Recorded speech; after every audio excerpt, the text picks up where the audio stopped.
사연이 없는 사람은 없습니다. 아무렇지도 않은 듯 하루하루를 버티며 살아가지만 아프지 않은 사람은 없습니다. 사람들은 모두 각자 크고 작은 마음의 상처들을 가진 채 살아가고 있고, 사람들마다 나름 힘겹게 버티고 있는 무엇이 있는 것들을 보았습니다. 요즘 전 국민 케어, 전 국민 멘탈 케어라고 불리는 정신의학 전문의 오은영 박사가 쓴 화해라고 하는 책에서 하는 한 대목입니다. 참 공감이 가는 이야기라 생각합니다. 이분이 요즘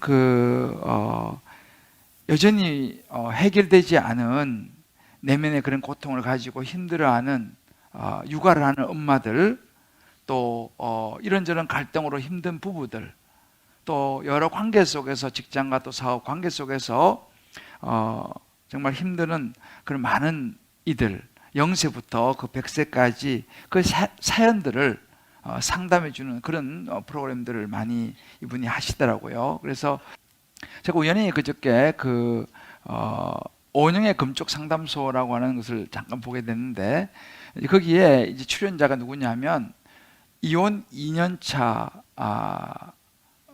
부부였습니다.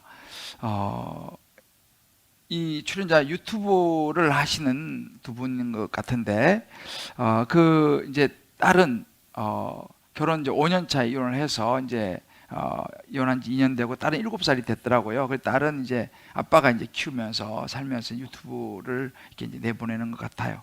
근데 이제 오은영 박사가 요즘 이제 현대 많이 쓰이는 심리 검사가 MMPI라고 다면적 인성 검사라고 합니다. 이 검사를 미리 해가지고 이제 거기에서 남자분하고 여자분하고 쭉 이제 진단 결과를 쭉 이야기를 해주는 거예요.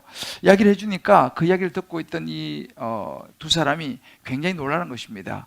5년 동안 결혼해서 너무 힘들고 너무 서로 안 맞았다는 거예요. 성격도 그렇고 모두 너무너무 안 맞아서 힘들다가 이제 결혼을 했는데, 정말 제가 그래요. 저한테 그런 면이 있었어요. 또 여자분도 그러면서 서로 굉장히 놀라면서 그 진단에 대한 부분들을 듣고 이제 자기들을 이해하고 상대방을 이해하기 시작하는 것을 보았습니다. 그러면서 이제 그 진단을 해주고 또 거기에 대해서 처방을 또 내리더라고요. 그렇기 때문에 두 사람은 이렇게 하셔야 되고, 7살 먹은 아이에게는 이렇게 하셔야 됩니다. 이제 그런 이야기를 쭉 해주는 것을 보았습니다.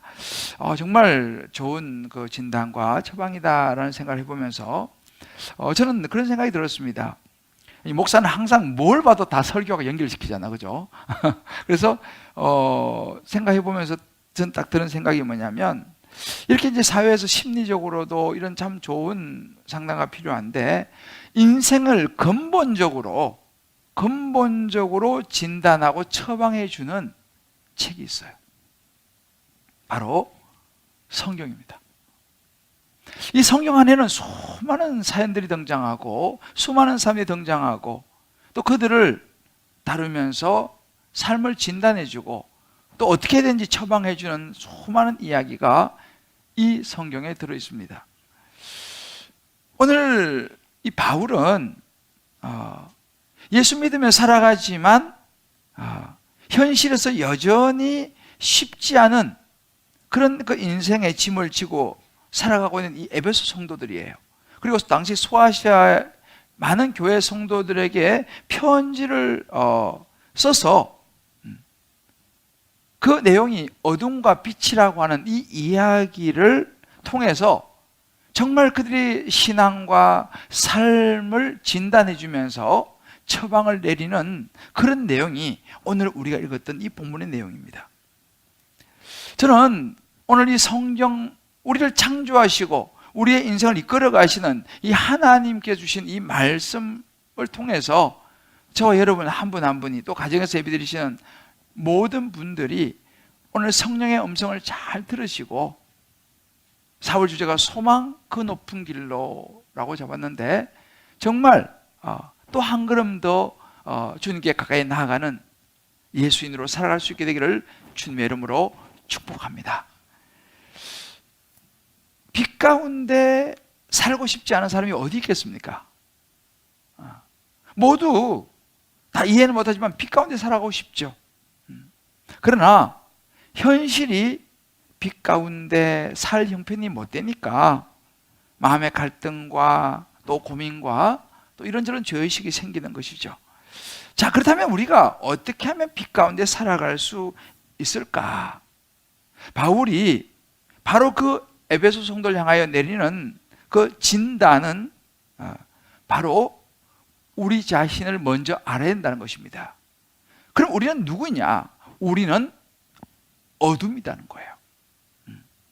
오늘 8절 말씀 보게 되면 바울이 너희가 전에는 어둠이더니 이렇게 말합니다. 너희는 어둠 속에 있었다 혹은 어둠 속에 행했다 이렇게 말하지 않고 너희가 어둠이었다 이렇게 말합니다. 어둠 자체였다 이렇게 말합니다. 이게 바로 어찌 보면 에베소 성도뿐만 아니라 저와 여러분도 어둠이라는 거예요. 어둠이었다라고 이야기합니다. 자, 그럼 왜 우리가 어둠인가? 에베소서 2장 1절로 보면 바울이 그런 이야기를 했죠. 허물과 죄로 죽었던 너희 이렇게 말합니다. 우리 이 땅에 태어날 때부터 이미 원죄를 가지고 태어나는 허물과 죄로 죽은 우리를 예수님이 살리셨다라고 하는 대목에서 우리는 어떤 존재냐? 허물과 죄로 죽었던 존재. 또 2장 12절에 보면 이렇게 말합니다. 세상에서 소망도 없고 하나님도 없는 자가 바로 여러분들의 모습이었습니다 라고 이제 바울이 이야기를 하죠. 그런데 그런 어둠 자체였던 여러분이 오늘 8절에 보면 이제는 주 안에서 빛이라 이렇게 말합니다. 8절 말씀 보면 이제는 주 안에서 빛이라. 왜 우리가 그러면 어둠이었는데 빛이 됐는가?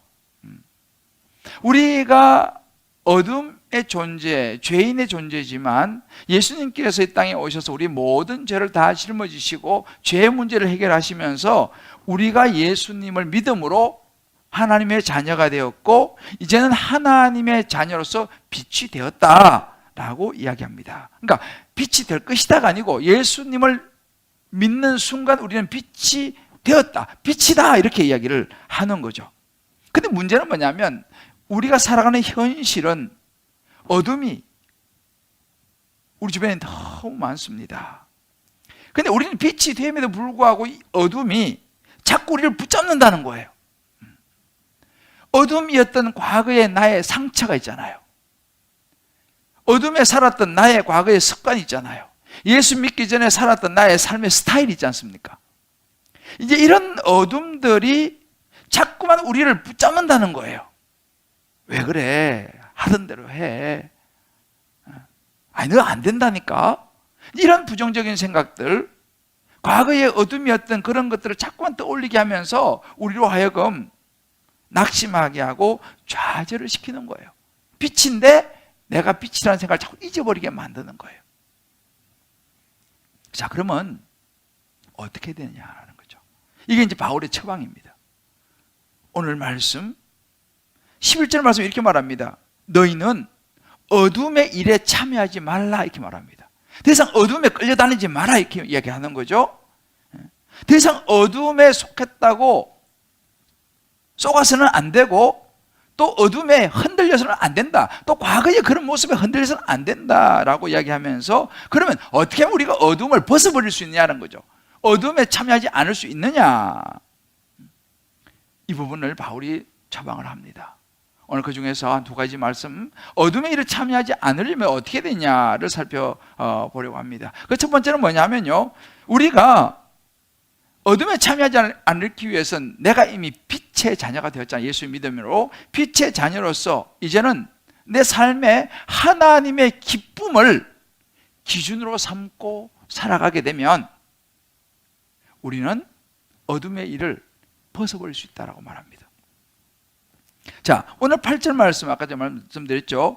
너희가 전에는 어둠이었어요. 예수 믿기 전에는 어둠이었어요. 그러나 예수 믿고 난 이후 이제는 주 안에서 빛이다는 거예요. 그렇기 때문에 빛이니까 어떻게 해요? 빛이는 빛의 자녀들처럼 그렇게 살아야 된다라고 말합니다. 그러기 위해서는 11절 말씀 보면 너희는 열매 없는 어둠의 일에 참여하지 말고 이렇게 말합니다. 이제 빛의 자녀가 됐으면 어두운 일에 자꾸 관여하지 마라. 그런 어두운 일에 끌려다니지 마라 라고 말하는데요, 그러기 위해서는 무엇보다도 내가 빛이라고 하는 이 정체성, 내가 빛이라고 하는 사실을 잊어버리지 않는 것이 중요하다는 사실입니다. 왜 우리가 어둠을 벗어야 되냐? 나는 이제 더 이상 어둠에 끌려다니는 존재가 아니고 나는 빛이요 빛의 자녀라는 것입니다. 하나님의 자녀라는 것이죠. 그러니까 예수를 믿음으로 우리는 어둠에서 이제 이미 빛이 된 그런 존재이기 때문에 더 이상 어둠에 끌려다닐 수 없다 이렇게 말하는 거예요. 예수님이 이렇게 말씀하십니다. 요한복음 8장 12절 보면 예수께서 이르시되 나는 세상의 빛이니 나를 따르는 자는 어둠에 다니지 아니하고 생명의 빛을 얻으리라 그랬습니다. 우리는 하나님의 자녀로서 이제 빛의 자녀가 됐지 않습니까? 그러면 이제는 빛 대신 예수님을 따라가는 자는 어둠에 다니지 않는다. 빛에 속했으면 빛에 속한 신분처럼 살아가야 된다 이렇게 말하고 있습니다. 자, 그러면 우리가 여기서 던지 질문, 그럼 빛의 자녀로 살아가는 것이 어떤 모습입니까? 어떻게 살면 우리가 빛의 자녀로 살아가는 것입니까? 라고 우리는 질문 던져볼 수 있습니다. 바울은 10절에 이렇게 얘기합니다. 빛의 자녀로 살아간다는 것은 주님을 기쁘시게 할 것이 무엇인지를 시험해 보는 것이다 이렇게 말합니다. 하나님을 기쁘시게 할 것이 뭔가를 시험해 본다. 이 말은 우리 한국말 번역은 조금 뉘앙스가 달라요. 여기서 시험하여 본다라고 하는 말은 그 도키마존테스라고 하는 이 원래 헬라어인데요, 분별하다 이런 의미가 있습니다. 그러니까 우리는 살면서 이렇게 하면 하나님을 기쁘시게 할 것인가를 늘 생각하고 분별해야 된다는 거예요. 자, 내가 주일날, 오늘 주일인데 내가 주일날 이렇게 예배드리면 하나님이 기뻐하실까? 아니면 이렇게 예배드리면 기뻐하실까?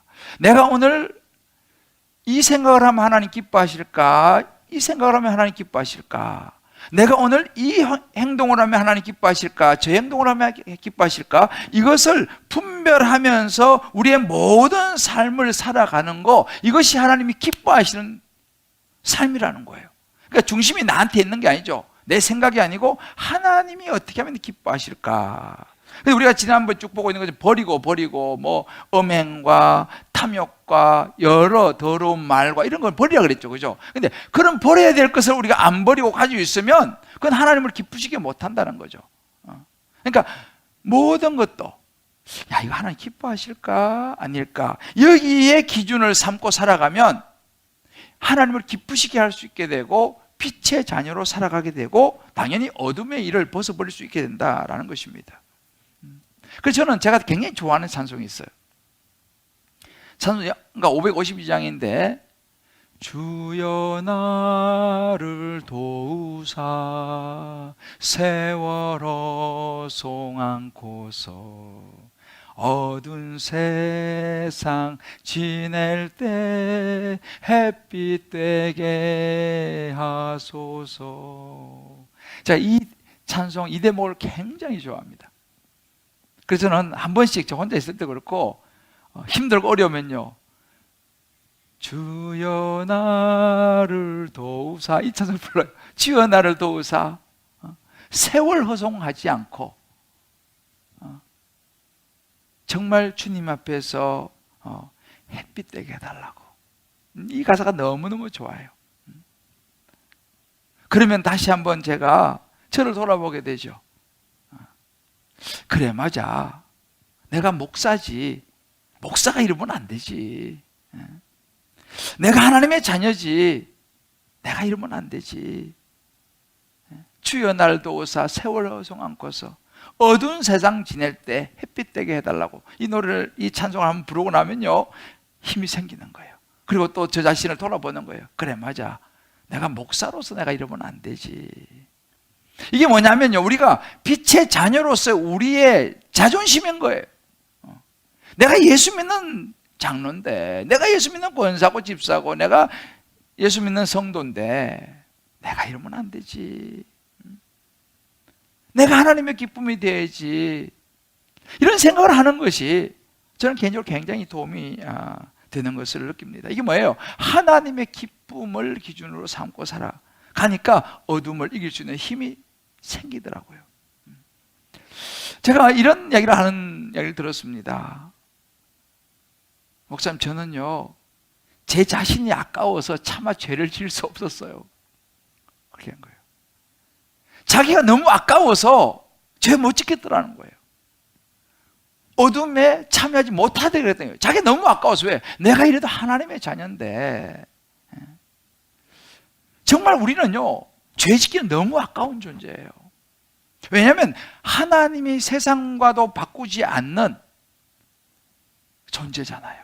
너무 우리를 사랑해서 하나밖에 없는 아들 독생자를 내어주시면서까지 우리를 사랑한, 정말 세상을 다 주고 우리를 산 그런 하나님의 자녀이기 때문에 진짜 우리는 죄 짓기는 아까운 존재예요. 할렐루야. 그렇게 우리가 귀한 사람들입니다. 자, 우리 한번 자회에 한번 이렇게 한번 격려하고 우리 가정에 계신 분들 서로 한번 얘기합시다.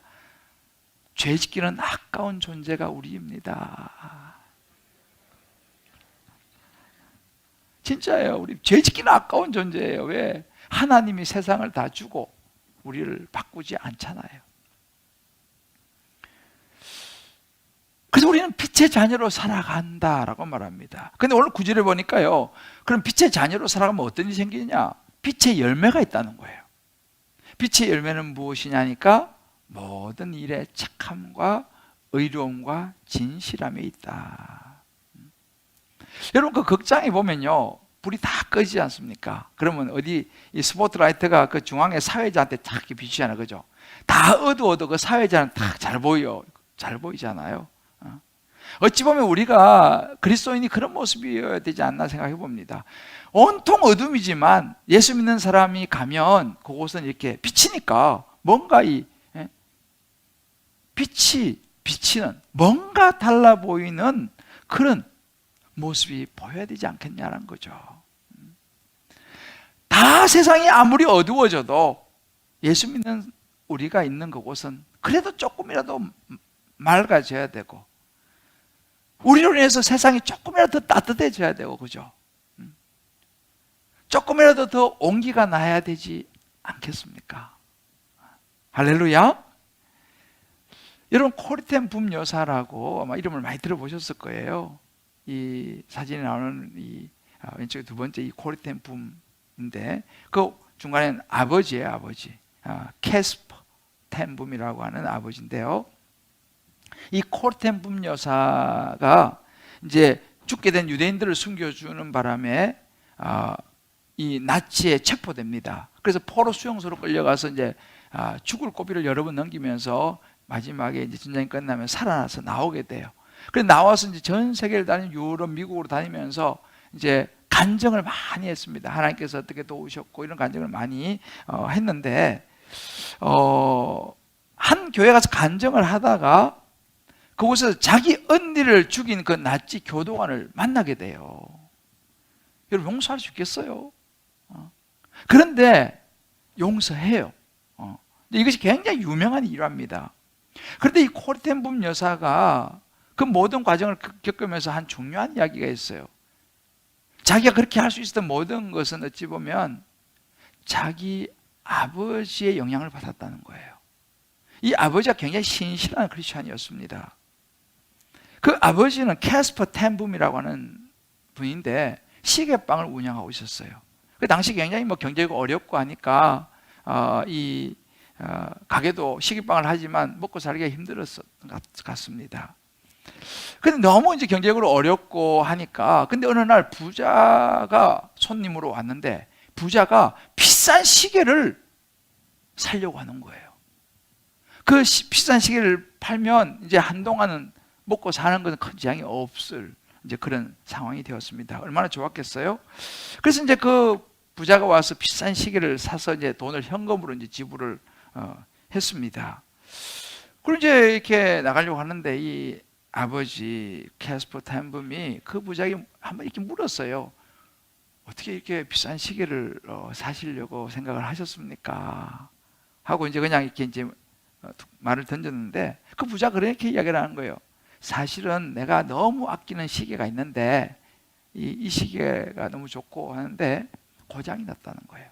그래서 시계방에 가보니까 다들 못 고친다고 그렇게 이야기를 해서 이제 할 수 없이 시계를 내가 새로 사야겠구나라고 생각해서 이제 시계를 샀습니다. 그러니까 그 아버지가 그 얘기를 듣더니만은 그 시계 한번 좀 보여줄 수 있냐 이렇게 묻는 거예요. 그러니까 그 부자가 보여줄 수 있다고 보여주니까 이제 제가 한번 좀 보겠다 해서 열어가지고 여기저기를 좀 이렇게 만지면서 시계를 고친 거예요. 그러니까 다른 시계방은 일부러 안 고쳐주는 거예요. 왜? 시계를 팔아야 되니까. 근데 이분이 이렇게 해서 시계를 고쳤어요. 그래서 그 시계를 돌려줍니다. 시계를 고쳤습니다. 근데 시계를 고쳐서 이제 어떻게 되겠습니까?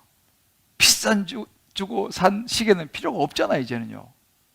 그러면 이 비싼 시계는 필요가 없으시겠네요. 그러니까 이제 부자가 이미 샀지만 그렇잖아요. 자기 이제 좋아하는 시계 고쳤으니까. 네, 사실 그렇습니다. 그러니까 이 아버지가 그 시계 받은 돈을 돌려줘요. 돌려주면서 이제 이 시계는 필요 없으시니까 다시 돈을 가져가시죠 하고 줬던 그 비싼 시계를 다시 이제 받는 겁니다. 그 옆에서 이 코르텐 분이 그걸 지켜보면서 너무 화가 나는 거예요. 저 돈이면 우리 집안, 우리 가족들이 한동안 먹고 살 수 있는데. 그런데 이 부자 손님을 정중하게 인사하고 보냅니다. 보내고 나니까 너무 화가 나서 옆에서 지켜보고 있던 이 코르텐 분이 아버지한테 막 따지고 화를 냅니다. 아버지, 그 시계를 팔아야지. 그렇게 하시면 어떡하냐고. 우리는 어떻게 뭐 먹고 사냐고. 막 화를 냈습니다. 그때 이 코르텐 붐의 아버지 캐스퍼 텐붐이 이렇게 이야기를 해요. 유명한 이야기입니다. 코리아, 돈은 하나님이 필요하면 언제나 우리에게 주실 수 있지 않겠니? 그러나 우리가 최선을 다해서 정직하게 손님을 섬기지 않으면 하나님이 기뻐하실까? 코리아, 우리들 그리스도인들은 돈을 벌기 위해 사는 사람이 아니라 하나님을 기쁘시게 하기 위해서 사는 사람이야 라고 이야기를 한 거예요. 이것이 이 코르텐 붐에게 굉장히 큰 교훈을 주었던 것입니다.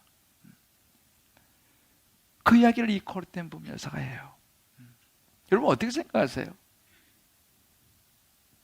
글쎄, 제가 그 아버지라면 저는 그냥 가만히 있었지 않겠는가. 고칠 수 있음에도 불구하고 그냥 어렵겠습니다 라고 했을지 않겠나 이런 생각을 해보는 거예요. 바울이 말하는 하나님을 기쁘시게 하는 삶이라는 것은 어찌 보면 이렇게 손해보는 거예요. 그러나 그런 모습이 바로 세상에서 우리 예수 믿는 사람들이 보여줘야 되는 빛의 모습이다, 소금의 모습이다라고 이야기를 하는 거예요.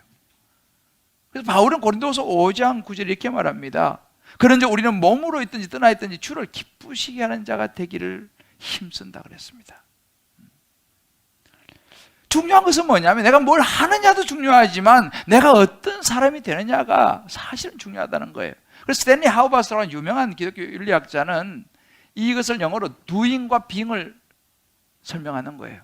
doing이 아니라 예수 믿는 사람은 being이 된다는 거예요.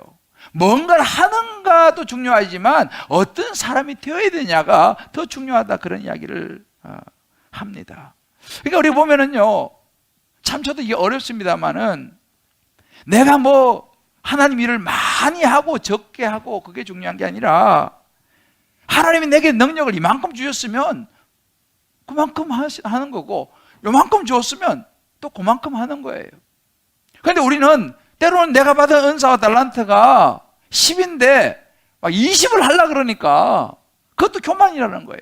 그런데 어떤 사람은 하나님께서 여러 가지 여건과 상황과 달란트를 100을 줬는데 10만 하는 사람이 있다는 거죠. 그것도 정직하지 않다는 거죠. 그것도 하나님을 기쁘게 할 수 없다는 것입니다. 그러니까 우리 각자가 하나님께서 주셨 그 은사와 달란트, 그것에 따라서 최선을 다해서 하나님 앞에 나아가고 섬기면 그것이 하나님의 기쁨이 될 줄을 믿습니다. 할렐루야. 이게 바로 우리가 살아가야 될 하나님의 기쁨을 기준 삼는 삶이라고 바울은 이야기합니다. 우리 각자 한번 적용해 볼 필요가 있어요. 내가 주님 안에서 빛의 자녀인데 나는 빛의 자녀로서의 그런 자존감, 그런 자존심을 가지고 살아가고 있느냐라는 것입니다. 내 삶의 초점이 내가 중심이냐 아니면 하나님을 기쁘시게 하는 것이 중심이냐는 거예요. 지금 내 관심이 온통 나에게 가 있느냐 하나님께 가 있느냐. 나도 모르게 자꾸만 어둠의 일에 참여하려고 하는 부분이 없느냐라는 거죠. 그래서 내가 지금 하나님을 기쁘시게 할 일이 뭐냐 한번 여러분 말씀 놓쳐가지고 꼭 한번 나눠보시길 바라요. 두 번째, 어둠의 일에 참여하지 않기 위해서는요, 바울은 드러냄, 이 어둠을 드러내는 은혜를 누려야 된다 이렇게 이야기합니다. 오늘 11절 말씀 보게 되면 너희는 열매 없는 어둠의 일에 참여하지 말고 도리어 책망하라 이렇게 이야기합니다. 이 책망하라라고 하는 이 단어는 번역이 조금 이렇게 우리말로는 조금 헷갈려요. 원래 이 책망하다라는 것은요, 엘렌케인이라고 하는 이 헬라어인데 영어로는 expose예요. 드러낸다 이 말입니다. 이 엘렌케인이라는 말은 드러내다, 있는 모습 그대로 보여준다 이런 의미가 있어요. 그러니까 너희가 열매 없는 어둠 일에 참여하지 말고 도리어 있는 그대로 드러내라는 거예요. 있는 그대로 어둠을 드러내라는 거예요. 여러분 뭐였어요? 여기서 말하는 어둠의 일이라는 것은 죄와 연결이 됩니다. 죄의 속성은 뭐예요? 감추고 싶은 거예요. 숨기고 싶습니다. 숨고 싶습니다. 드러나는 것을 너무 싫어하는 게 죄예요. 죄는 드러나기를 너무 싫어해요. 여러분 아시죠? 아담과 하와가 선악과를 따먹는 죄를 졌지 않습니까? 그러면서 어떻게 했습니까? 숨었습니다.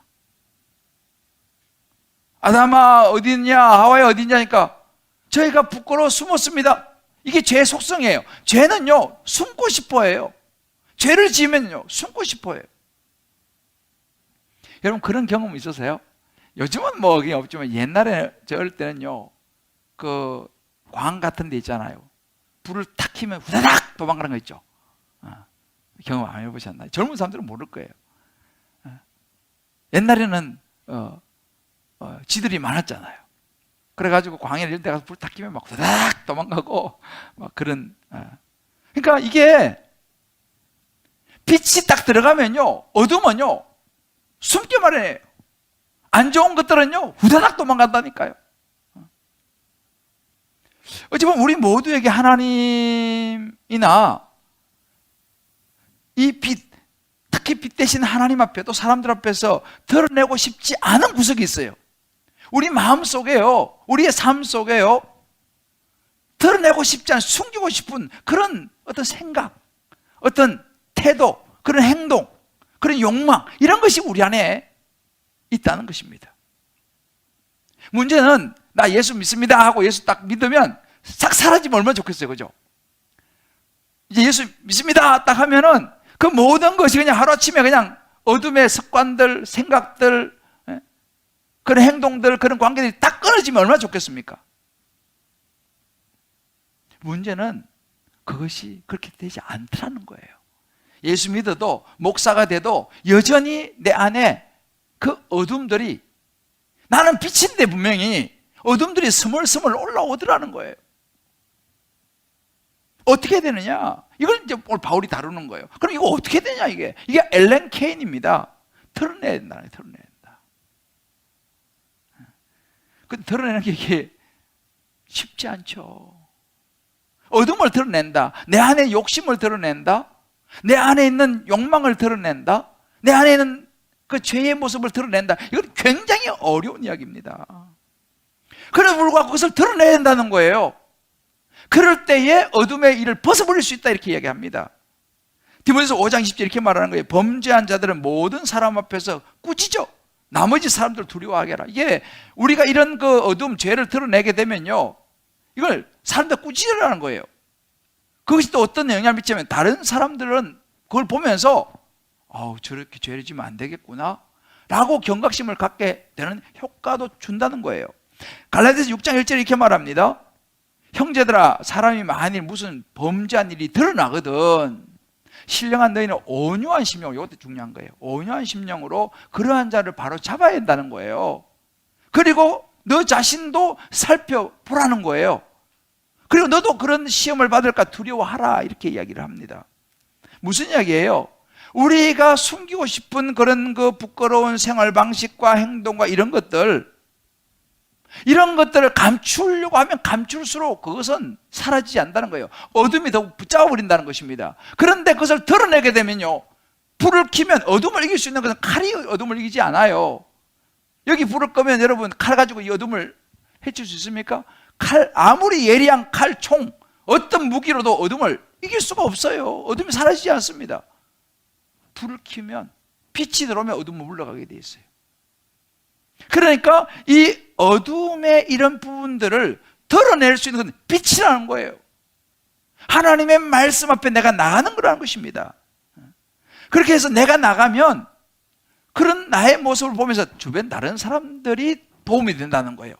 아우, 나도 조심해야겠네. 아우, 나도 살펴봐야겠네. 이렇게 다른 사람을 돕는 것이 뭐냐? 내가 나의 약함을, 나의 어둠을 오픈하는 거라는 거예요. 그래서 존 스토드 목사님 이렇게 말합니다. 다른 영혼을 빛이 되게 하는 한 영혼의 빛, 이렇게 표현해요. 말이 조금 어렵죠? 다른 영혼의 불을 켜줄 수 있는 한 영혼의 빛. 여러분, 우리가 그 큐티라고 하는 책을 아주 큐티하잖아요, 그죠? 거기 보면 묵상 간증이 나오죠. 거기 간증 내용은 여러분 뭐 잘 알다시피 대부분 자기의 그 부끄러운 죄의 모습들을 오픈하는 내용이에요. 처음 보면 되게 놀랍죠. 뭐 이런 이야기를 하냐, 이렇게 이제 할 정도로 그 내용이 때로는 리얼하게 자기의 그 약한 죄의 모습을 이야기하는 그것이 큐티인의 묵상 간증입니다. 아마 그것을 여러분 보시는 분들이 이런 생각이 있을 거예요.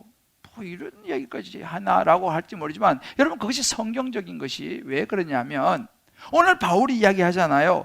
어둠의 일에 참여하지 말고 도리어 드러내라는 거예요. 죄는 숨기면 숨길수록 더 힘이 세지니까 드러내면, 그 부끄러운 일들을 드러내면요, 처음에 저도 그걸 봤을 때 그런 생각이 드는 거예요. 야, 이거 뭐 죄를 짓는 걸 배울 수도 있겠다, 이런 생각도 하는데 그게 아니라 그 목적이 뭐냐면 그 죄를 드러냄으로써 우리가 가지고 있는 포인트는 한 가지입니다. 아, 이 죄를 나도 지을 수 있겠구나. 조심해야겠네. 이 생각을 갖는 거예요. 아, 죄가 이렇게 다가오는구나. 난 조심해야겠네. 바로 갈라디아 6장 1절 말씀이죠. 형제들아, 사람이 많이 무슨 범죄한 일이 드러나거든 자신을 살펴보아서 두려워하라 그랬어요. 그러니까 그 간증을 나누는 사람이 그 별로 좋은 이야기 아닌데 간증을 왜 나누겠습니까? 자기가 그렇게 어둠을 드러내므로 인해서 자기 스스로도 어둠을 이길 수 있는 힘이 생긴다는 거예요. 그러니까 제가 이렇게 약한 죄인입니다라고 말하면요, 그 말하는 순간 어둠은 힘을 잃어버리는 거죠. 왜? 내가 스스로 조심하지 않겠습니까?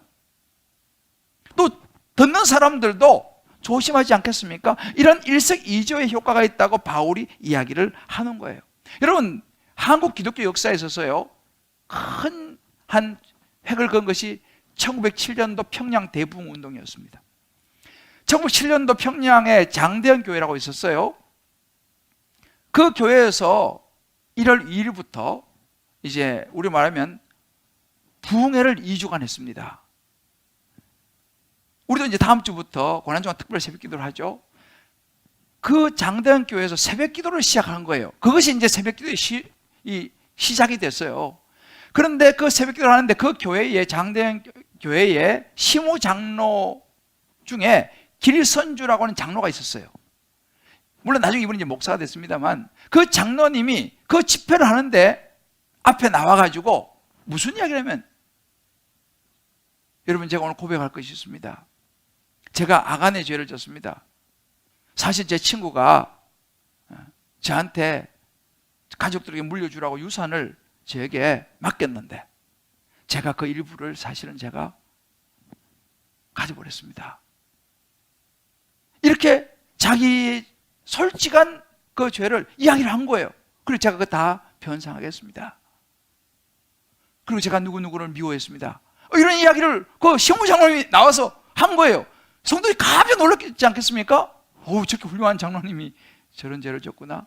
근데 그 이야기를 듣고 그 성도 중에 한 분이 또 나온 거예요. 저도 오늘 죄를 고백할 게 있습니다. 제가 사실은 음행의 문제가 있고 또 제 안에 미움이 가득 찼고 특별히 저는 제 아내를 사랑하지 못했습니다. 이런 고백을 하면서 회개를 하는 거예요. 이렇게 되면서 그 새벽기도 분위기가 어떻게 되냐면요, 그러니까 이 사람들 막 나와가지고 이제 그런 자기 죄를 고백하고 회개하기 시작하는 거예요. 그때 성령이요 강력하게 임했어요. 그래가지고 그 장대현 교회 그 2주의 부흥회가요 엄청난 성령의 역사가 바람이 불었습니다. 그것이 평양 대부흥운동의 시작이었어요. 그래서 그것이 전국으로 이제 이 부흥이 뻗어가게 된 그 출발점이 길선주 장로님의 자기의 어두운 부분을 드러내는 이것이 출발점이었다는 사실이에요. 여러분, 성령은요 그럴 때 역사하세요. 할렐루야. 저는 우리 주님 기쁨의 교회도 마찬가지입니다. 아마 이제 여기 순장님들도 그렇고 우리 다 말씀 묵상을 하시는 분들은 아시겠습니다만 우리 주님 기쁨의 교회도 그런 역사들이 사실은 지금도 계속 일어나고 있어요. 우리 교회도 한 집사님이 있었어요. 이 집사님이 언젠가 한번 본인이 이 간증을 했어요. 교회 앞에서도 결혼을 했어요. 결혼했는데 아내에게 차마 말 못할 큰 죄를 이전에 지은 거예요. 결혼했는데 애가 안 생기는 거예요. 부인한테 차마 말을 못했어요. 결혼하기 전에 범했던 여러 가지 여자 문제 때문에 수술을 한 거예요. 근데 그걸 이야기를 못한 거죠. 어떻게 부인한테 이야기하겠어요? 그리고 그냥 감추고 그냥 살았던 거죠. 그러다가 이제 교회 와서 제자훈련을 받고 사역훈련을 받았어요. 그 저하고 사역훈련을 받고 사역훈련이 끝났어요. 그래도 그 어둠을 안고 있기는 얼마나 힘들었겠어요. 훈련이 다 끝나고 난 그 다음 주에 집사님이 저한테 자기의 그 어둠을 저한테 오픈했어요.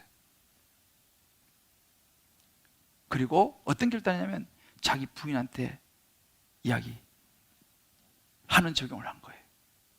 그리고 부인한테 이야기를 한 거예요. 생각해 보세요. 당장 용감이에요. 말도 안 되는 이야기예요.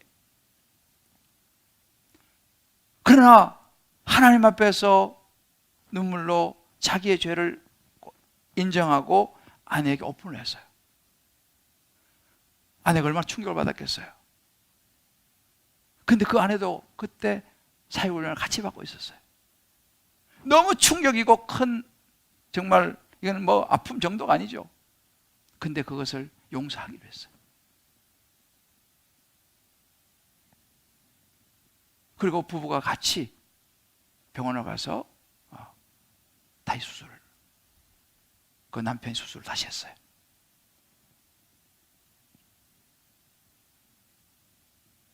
그리고 그 가정이 회복이 되고 지금은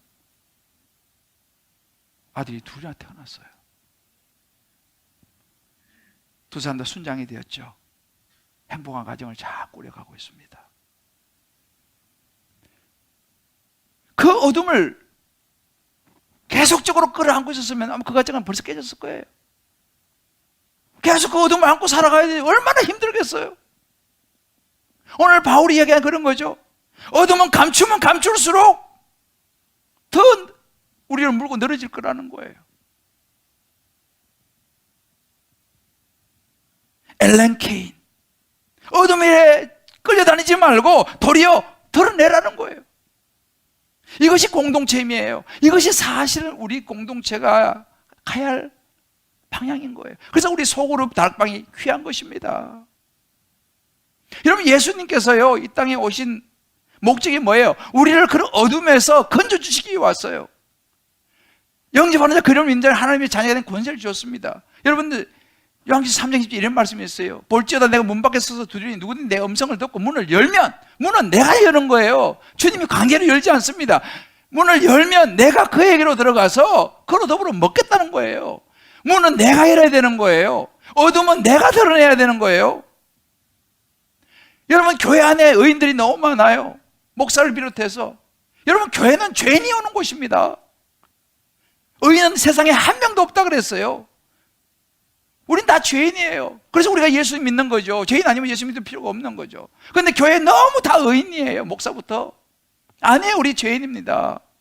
이것을 인정을 해야 되는 거예요. 이것을 드러내야 되는 것입니다. 그럴 때 거기에 빛이 들어온 줄 믿으시기를 주의 이름으로 축복합니다. 의인은 구원을 받지 못해요. 예수님은 나 의인 부르러 온 게 아니다. 나 죄인 부르러 왔다 이렇게 말씀하셨어요. 꼭 기억하세요. 제일 무서운 거는요, 죄를 숨기는 거라니까요. 그러나 여기서 한 가지 중요한 포인트는 뭐냐면, 조심해야 되는 게, 아무에게나 아무렇게나 드러내는 건 그건 아니죠. 여러분, 수술하는 의사가 수술한다고 아무나 그냥 수술 부위 막 째가지고 하고 그냥 놔둡니까? 그럼 그 사람 죽어요. 수술을 한 다음에는요, 잘 싸매는 거예요. 잘 아물도록 하는 거예요. 이게 바로 뭐예요? 용서하고 용납하고 받아주는 거예요. 세상에 죄 없는 사람이 누가 있습니까? 저는 우리 주님 기쁨의 교회가요, 건강한 교회가 되려면요, 이렇게 치료하는 교회가 돼야 돼요. 이런 어둠을 드러냈을 때에 이 어둠을 이해하고 받아주고 정죄하는 게 아니라, 가십거리로 여기는 것이 아니라 끌어안을 수 있는 공동체가 되어야 될 줄을 믿습니다.